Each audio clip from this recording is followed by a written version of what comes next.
You mean to tell me if Steve Harvey, your favorite comedian, you mean you've been waiting for him to do stand-up for 15 years now? Like, I got somebody really attacking me right now. I mean, really going after me, man. I'm just waiting to see what God gonna do. Because they're gonna have to get on. Well, like the Steve Harvey thing, I think he might have been doing it just smooth. You know, not maybe stealing my material. You know, maybe giving the benefit of the doubt. Maybe one of his writers did it. But we all know whose material it is. Things are heating up in the world of comedy, with Katt Williams taking shots at some major players in the game. During a recent appearance on Club Shay Shay, Katt ruffled a whole lot of feathers by dropping the bomb on what goes on behind the stage, but he dedicated most of the interview to calling out Steve Harvey. For years, Harvey has been celebrated in the world of comedy, with some even crowning him as the unopposed king of the game. However, Katt has taken it upon himself to reveal the secret to Steve's success, and it ain't pretty. According to Williams, Steve might have sold his soul to the devil to get to the point where he is today. From stealing jokes from fellow comedians, to blatant showboating and siding with the Hollywood elite, Steve's closet is teeming with skeletons. And Katt isn't making up wild accusations out of thin air. He comes armed with proof. Just what incriminating evidence did Katt get his hands on? And what sacrifices did Steve make for the sake of fame? Let's find out. They pay you to not talk about things they don't want you to talk about. Katt Williams and Steve Harvey have never exactly been best buds. For years, Katt has been taking shots at Harvey for stealing jokes and whatnot. Back in 2008, the beef reached its boiling point when Katt threatened to go after Steve's title as the unrivaled king of comedy. Jamie Foxx set up the stage on December 19, 2008 on his radio show, Sirius XM Foxhole. He played a clip of Katt calling out Harvey where he proudly claimed that Steve's career would be over the minute he stepped into the ring with Katt, ahead of the December 31st show that year. However, Steve wasn't shaken up by the threats. Instead, he proceeded to subtly insult Katt by saying how he didn't know Katt back in the day since he hadn't been in any movies or so. Steve then switched things up, saying that he was baffled by the situation because he and Katt had long made up over a phone call. However, he wasn't going to give Katt the satisfaction of a response. Quoting his grandfather, Steve said that he had been taught that dogs only bark at things that are moving like the moon. And, if the moon barks back, the dog ends up becoming famous. Dogs don't bark at parked cars. A dog only barks at a car that's moving and going somewhere. While Steve may not have wanted to play, Katt wasn't about to back down. He set the stage ablaze during the New Year's Eve performance, taking shots at Steve for his hair, looks, and career. That said, Katt decided to stir the pot once more during his recent appearance on Club Shay Shay. The 3-hour-long interview shows Katt pulling back the curtains on the dark side of Hollywood, and his main focus was Steve Harvey. Katt started off by accusing Steve of stealing the idea of his show from Mark Curry's sitcom, Hanging with Mr. Cooper. The same Steve that went to go watch Mark Curry do his whole sitcom and then stole everything Mark Curry had. Now Steve got a sitcom where he the principal and he wear a suit and then he gets this high top fade, making all black men think he got the best lineup in the business, and it's a man unit. Katt then shifted his focus to Steve's failed acting career. Over the years, Steve has painted an interesting picture to explain why his career as an actor never took off. According to Harvey, he never had the time since he was running 7 shows. However, Katt's bringing a new take on the situation. According to him, Steve was desperate for a shot at acting, but in Katt's words, the industry didn't want a potato head like him. Then you asked it, why you not a movie star? I didn't want to be a movie star. This the same Negro that hated on Bernie with this same thing.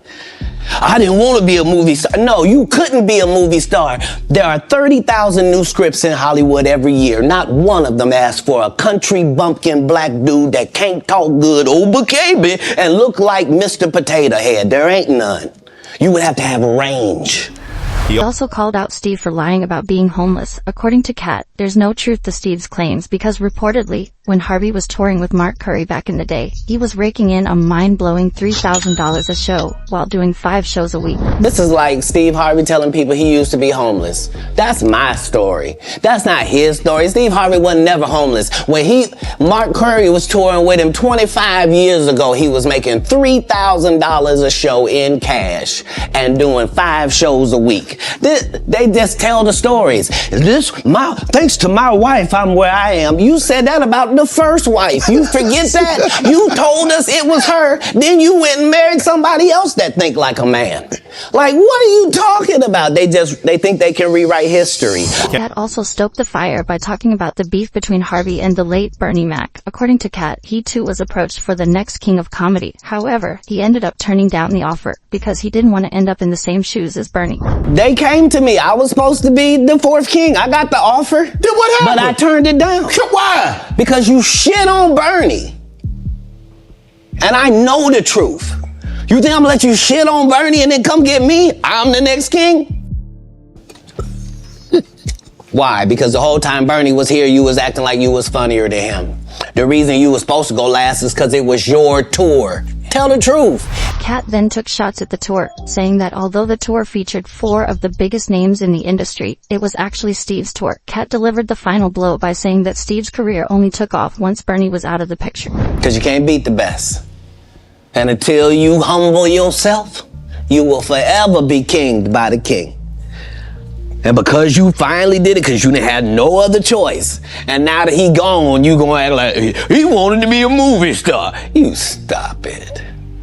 You stop it. That man was funnier than all of y'all, and y'all thought y'all had one over on him. You thought he was black and ugly, and you were good looking, and he couldn't make it because you did. And that ain't the way comedy works. The king is the funniest. Period. Every time. Back in the day, the original kings of comedy featured the best of the best, namely Cedric the Entertainer, Steve Harvey, D.L. Hewley, and the late Bernie Mac. Together, these 4 men proceeded to set the stage ablaze with their comedic routines and on-point humor, gaining worldwide recognition. However, behind the scenes, despite their collective success, internal tensions ran high within the group, particularly between Steve Harvey and Bernie Mac. In fact, the rivalry between the two is why fans never got a second tour, despite the first one being a massive hit. Mac accused Harvey of stealing his material, but that was hardly the extent of what Steve had done. During an interview with GQ, Mac pointed a finger at Steve for trying to steal his role in the film Ocean's 11. According to the rumors, Steve had approached director Steven Soderbergh secretly and offered to play the role at a much cheaper price. Talking about the incident, Bernie said, "I heard about that. I was told about it. You know these people. Are you surprised? Tell me, are you really surprised? It's always about him." Where he got so big and it was Bernie and them's fault because they wanted to be movie stars. What? You called Ocean 11 to get that nigga's part.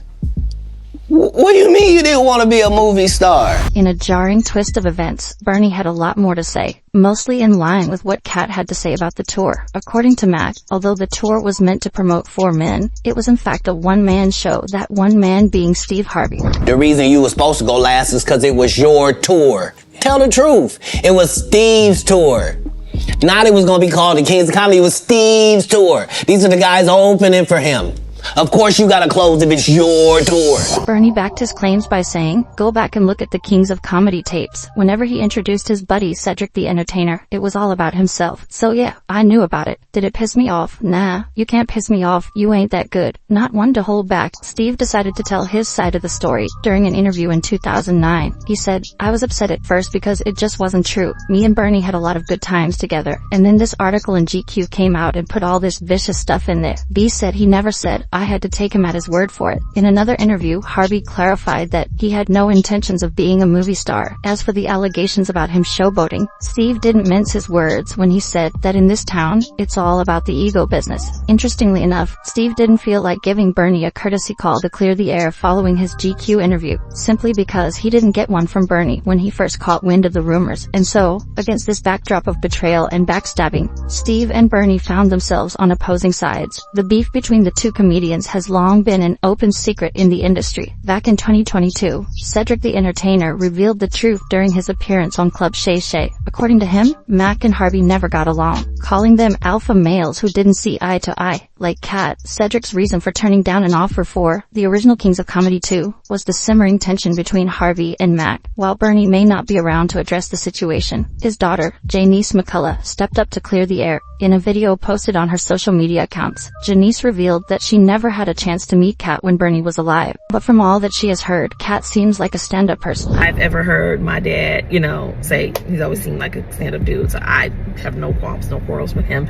I thought the interview was hilarious, entertaining. That man dropped so many one-liners that I'm sure we are going to be wearing down to the ground in this year of our Lord 2024. Janice then went on to address Katt's recent interview appearance, talking about how the comedian's comments felt like they came from the heart. She said, "I just really appreciate what I believe is genuine love and respect that Katt Williams showed my father." Janice then went on to say how Katt's words were proof that her father was a good man, which is why she was open to having a sit-down with Williams. While Janice spoke highly of Katt during the short clip, she didn't outright address the allegations. However, fans are learning to read between the lines. According to them, the fact that Janice was willing to extend support to Katt is proof enough that Steve made multiple attempts to sabotage Bernie's career during his time alive. However, others are extending their support to Katt without mincing their words. Take Ed Lover. The legendary DJ backed Katt's words in a recent episode of his Come On Son podcast. He brought up Katt's comments during the interview, confirming that the rapper had only been spitting facts. Apparently, Ed had been Bernie's friend up until the day he died, and he heard all about the ways Steve had wronged him straight from the man himself. When I tell you one dude that has never, ever, ever changed, y'all have heard me say this before, is Bernie Mac. Love Bernie Mac. And Bernie, the stuff that he said, Katt Williams said about Steve Harvey calling to try to get Bernie's role on Oceans and that kind of stuff, Bernie told me out of his own mouth. And so Ed believed Bernie when he said that Steve hated him. Unfortunately, Bernie is not the only one who's had to bear the brunt of Steve's greed for power and fame. Mark Curry shares a similar story. The Oakland native has been accusing Steve of stealing his jokes for years now. Back in 2019, Curry cracked up the heat during his interview on The Mike and Donnie Show, where he blatantly accused Steve of stealing his material. So what's up with you and Steve, man? Ain't nothing with me. Well, Steve stole my material on his show, so I had a beef on that. On what show? When he was on his the talk show he had, and he did all my Halloween material one Halloween. I'm watching somebody called me and said, "Man, homeboy doing your material." So he did my whole Halloween run. And I know he didn't think of it. You know, this is true stuff that really happened to me. And so my thing is, you don't have to do that, homeboy. Yeah, right. So, you know, you made enough money.